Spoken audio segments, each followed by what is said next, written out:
주님께서 여러분과 함께 또한 사제의 영과 함께 마테오가 전한 거룩한 복음입니다. 주님 영광 받으소서. 그때 제자들이 예수님께 다가와 하늘나라에서는 누가 가장 큰 사람입니까? 하고 물었다. 그러자 예수님께서 어린이 하나를 불러 그들 가운데에 세우시고 이르셨다. 내가 진실로 너희에게 말한다. 너희가 회개하여 어린이처럼 되지 않으면 결코 하늘나라에 들어가지 못한다. 그러므로 누구든지 이 어린이처럼 자신을 낮추는 이가 하늘나라에서 가장 큰 사람이다. 또 누구든지 이런 어린이 하나를 내 이름으로 받아들이면 나를 받아들이는 것이다. 너희는 이 작은 이들 가운데 하나라도 업신여기지 않도록 주의하여라. 내가 너희에게 말한다. 하늘에서 그들의 천사들이 하늘에 계신 내 아버지의 얼굴을 늘 보고 있다. 주님의 말씀입니다. 그리스도님 찬미합니다. 참 예수님, 얼마 전 둘째 동생네 부부와 5개월 된 조카가 저녁쯤 놀러 왔었는데요.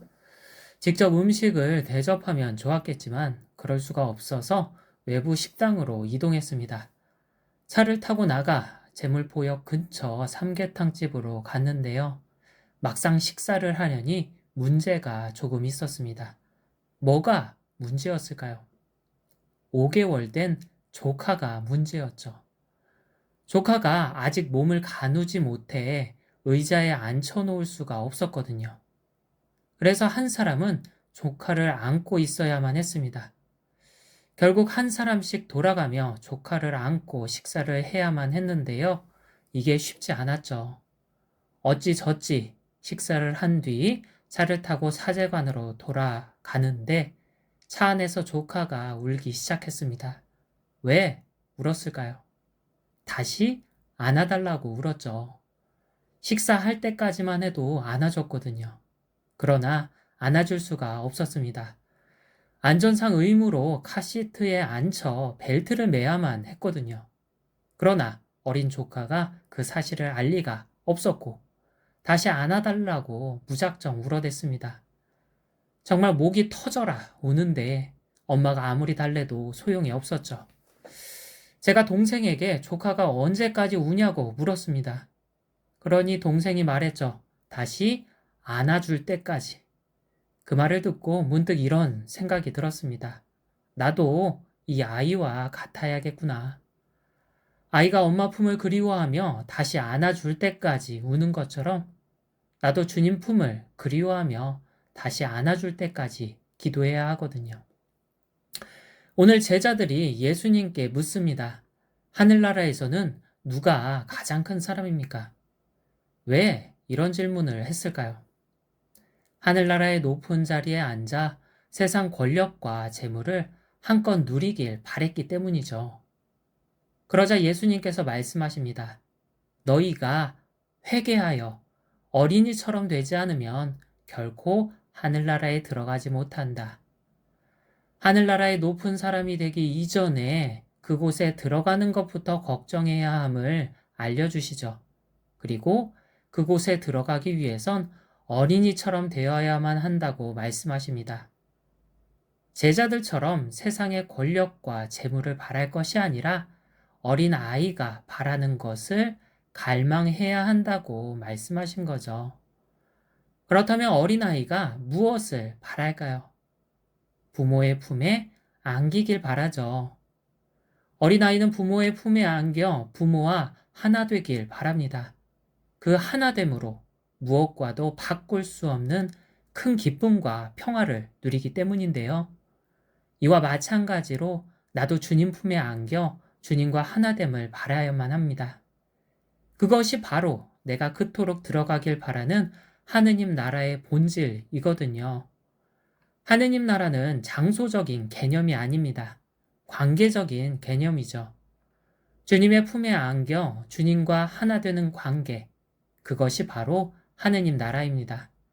그러니 하느님 나라에 들어가길 바란다면 그분 품에 안기길 바라야만 하는 거죠. 예수님께서는 어린 아이가 부모 품에 안기길 바라는 것처럼 나도 당신 품에 안기길 바라야 한다고 일러주십니다. 그런데 문제가 있죠. 오늘 제자들이 주님의 품 대신 세상 권력과 재물을 바랬던 것처럼 나도 주님의 품 대신 세상의 것을 바랄 때가 너무나 많거든요. 오늘 미사에 나온 신자분들은 주님의 품에 안겨 살아가길 바라시나요? 주님 품에 안겨 그분과 하나 되어 그 기쁨과 평화를 누리길 바라시나요? 물론 그렇다고 대답하실 텐데요. 나의 바람과 행동이 일치하지 않을지도 모릅니다. 왜냐하면 나는 주님 품이 아닌 세상에 안겨 있을 때가 훨씬 더 많거든요.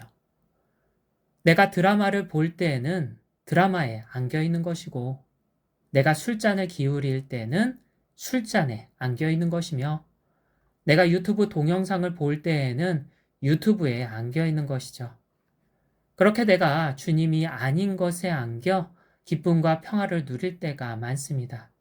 문제는 그 기쁨과 평화가 그리 크지 않다는 점에 있죠.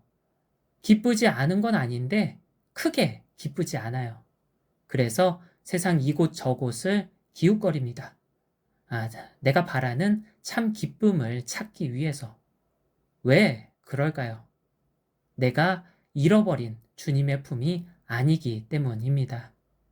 우리 인간의 참 기쁨과 평화는 오직 주님 품에 안기는 것만으로 가능하거든요. 부모의 품을 잃어버린 어린아이에게 부모의 품과 비슷한 푹신한 인형을 안겨줍니다. 물론 조금은 위로가 되겠죠. 그런데 그 인형이 부모의 품과 같은 기쁨을 줄 수 있을까요? 없죠. 어린아이가 잃어버린 부모의 품이 아니거든요. 인형은 어린아이가 바라는 부모의 품을 대체할 수 없습니다. 마찬가지로 주님의 품을 잃어버린 나에게 세상의 것을 줍니다. 세상의 것은 물론 내게 위로가 되죠. 그런데 주님의 품과 같은 기쁨을 줄 수 있을까요? 없습니다. 내가 잃어버린 주님의 품이 아니거든요. 세상의 것은 내가 바라는 주님의 품을 대체할 수 없습니다. 그래서 성당 벽면 십자가를 보면 알 수 있듯 오늘도 주님께선 두 팔 벌려 나를 기다립니다. 나를 있는 힘껏 안아주기 위해서죠. 오직 당신의 품만이 나를 기쁨과 평화로 가득 채워줄 수 있거든요. 그러니 나는 기존에 안겨있던 세상을 떠나 다시 말해 회개하여 주님께 안겨야만 합니다. 어떻게 해야 주님 품에 안길 수 있을까요? 기도하면 되죠. 어린아이가 부모 앞에 서서 안아달라고 두 팔을 벌리는 것처럼 나도 주님 앞에 서서 안아달라고 두 팔을 벌려야 합니다. 그게 바로 기도죠. 기도는 내가 하는 것이 아닙니다. 주님의 기도에 내가 동참하는 거죠. 두 팔 벌리고 나를 기다리고 계신 주님께 나 또한 두 팔을 벌려 안기는 거죠.